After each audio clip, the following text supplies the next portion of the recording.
ലോക്സഭാ തെരഞ്ഞെടുപ്പിൽ ആദ്യഘട്ട സ്ഥാനാർത്ഥി പട്ടിക പ്രഖ്യാപിക്കാൻ ഒരുങ്ങുകയാണ് ബി. ആറ്റിങ്ങൽ, തൃശൂർ മണ്ഡലങ്ങളിൽ ആദ്യ പട്ടികയിൽ പേരുകൾ ഇടം നേടിക്കഴിഞ്ഞു. വിവരങ്ങളുമായി നമുക്കൊപ്പം ശ്രീകാന്ത് കൊച്ചിയിൽ നിന്ന്.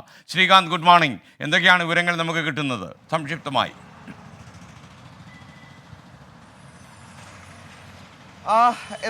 Very good morning. ഒരു തെരഞ്ഞെടുപ്പ് ഉത്സവത്തിലേക്ക് രാജ്യം പോകുന്നു എന്നുള്ളതാണ് ഏറ്റവും പ്രധാനപ്പെട്ട വാർത്ത ഇന്ന് രാവിലെ നൽകാനുള്ളത്. ഇനി അങ്ങോട്ട് തെരഞ്ഞെടുപ്പിന്റെ വാർത്തകൾ, തെരഞ്ഞെടുപ്പുമായി ബന്ധപ്പെട്ട സംഭവവികാസങ്ങൾ, അത്തരം വാർത്തകൾക്കായി നമുക്ക് കാതോർക്കാം. എല്ലാ ദിവസവും അതിൻ്റെ അപ്ഡേഷൻസ് ഇങ്ങനെ വന്നുകൊണ്ടേയിരിക്കും.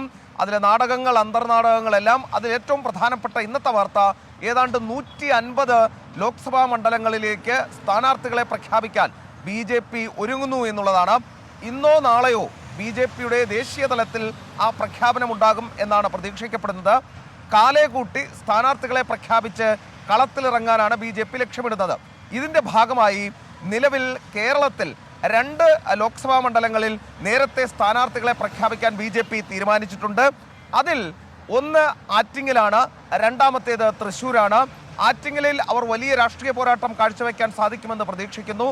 കേന്ദ്രമന്ത്രി V. മുരളീധരൻ ഇതിനോടകം തന്നെ അവിടെ ഒരു റൗണ്ട് തെരഞ്ഞെടുപ്പ് പ്രചാരണം പൂർത്തിയാക്കിയതാണ്. ഇനി തൃശ്ശൂരിലേക്ക് വന്നാൽ അവർ A+ കാറ്റഗറി എന്ന് കരുതുന്നതാണ് തൃശ്ശൂര്. അവിടെ സുരേഷ് ഗോപിയാണ് കളത്തിലിറങ്ങുന്നത്. അവിടെ അവർ വലിയ വിജയപ്രതീക്ഷയിൽ കൂടിയാണ്. നേരത്തെ സ്ഥാനാർത്ഥിയെ പ്രഖ്യാപിച്ചാൽ അത് വലിയ അഡ്വാൻറ്റേജ് നൽകും എന്നവർ കണക്ക് കൂട്ടുന്നു. മറ്റൊരു കാര്യം കൂടി പറഞ്ഞ് അവസാനിപ്പിക്കാം.